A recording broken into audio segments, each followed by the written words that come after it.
Hi there, my name's Noms, and I've played Dead by Daylight now for almost 5,000 hours. I'm a survivor main, and along the way, I've picked up some tips and tricks that you guys might be able to utilize to help you in chases and learn how to loop the killer for longer. Hope you guys enjoy the video. Feel free to comment and share it around. Let me know what you think, and I'll see you in the next one. Take care. Camera movement and positioning. Understanding where to position your character as well as your camera during a chase is critical in order to master the art of looping killers. It takes some practice and time to learn, but once you do, it will show you which direction the killer is heading, if they are trying to mind game around a loop, and how much distance you have to work with in order to try and get away.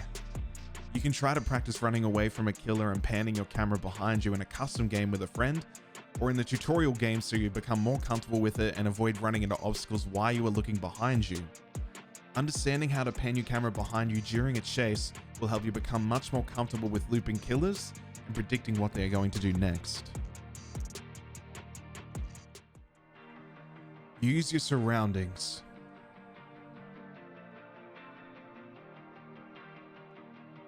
Don't camp pallets. For the love of God. I see all you pallet camping gamers that stand in front of a pallet waiting for a killer to come by, just to throw it down and then leave the loop entirely. Don't do that. Don't be that person. It's a terrible idea. All you do by doing that is waste one of the best resources that you have as a survivor. And you're not fully utilizing your surroundings in order to distract the killer for a longer period of time in a chase. What can you use? It depends on the kind of loop that you've been blessed with. There are multiple tiles and jungle gyms that spawn in DBD. Some are just filler pallets, where all you can do is throw the pallet down and move on. You can at least run around it a few times before you do.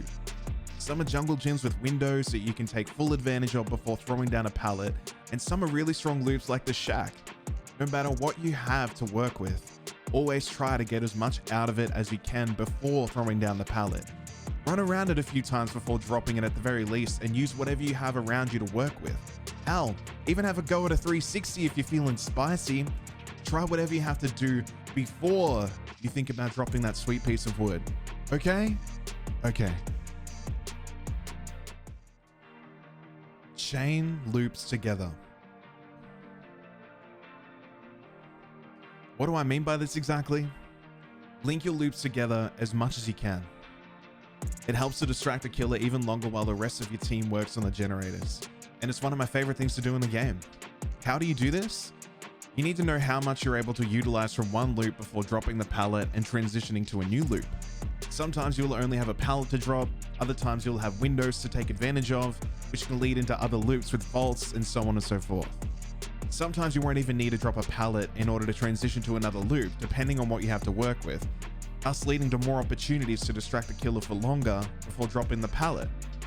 If the killer chooses to stay on you while you chain loops together like a pro, they will either give up chase after a while or get super greedy and lose all 5 gens. I've had quite a few 5 gen runs by chaining loops together like this. It's a lot of fun. Chain your loops together.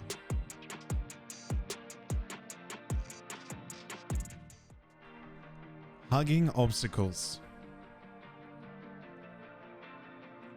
I know what you're thinking, and no, don't actually go and hug that barrel over there. Don't do it. Okay, look, if you want, you can. It's kind of cute. But what I mean by hugging obstacles is running as tightly and closely around loops as you can in order to maximize how much distance you can get out of it. For example, running wide around a short loop may only get you one rotation out of it before you have to drop the pallet. But by hugging the loop as tightly as you can, you're able to get another full rotation out of it before either dropping the pallet or transitioning to a new area.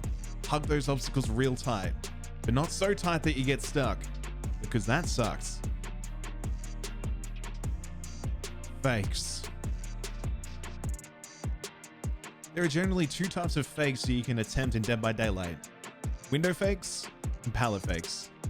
The window fake works when you're running past a window or a vault and you position yourself in a way to make the killer believe that you're about to attempt that vault. The killer will try to swing to try and hit you with the window, but you continue to run past it and they miss. Also, if you have some distance ahead of the killer, you can still fake the window to mind game the killer into doubling back around the loop to try and catch you on the other side of it. But how about pallet fakes? Pallet fakes work in two different ways. One way is where the pallet has been thrown and you run directly into it from one side as if you're about to vault it, which then prompts the killer to try to catch you on the other side of it and change their position. This can allow you to move on to another loop or continue looping until they are forced to break the pallet.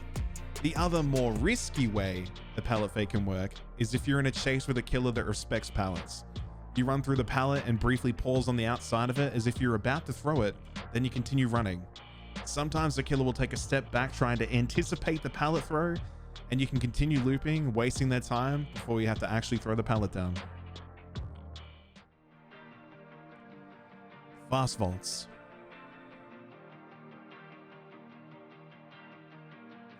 There are three types of vaults in Dead by Daylight: slow vaults, medium vaults, and fast vaults.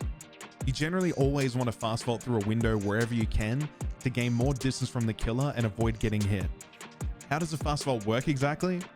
You'll want to position your character in a straight line in front of the vault and sprint into it when you jump across. If you approach a vault too far from one side when you're sprinting, you will medium vault it every time. Slow vaults can work out if you're trying to be sneaky against the killer and not notify them as to where you are, but if you're in a chase with a killer, always try to position yourself in a straight line with each vault when you run towards it. This will get you more distance and reduce your chances of getting hit by using fast vaults. Alrighty, that's all I got for you today. Hope you guys enjoy the tips and the tricks. Hopefully you can learn a little something from it. I'll see you on the fog. Take care.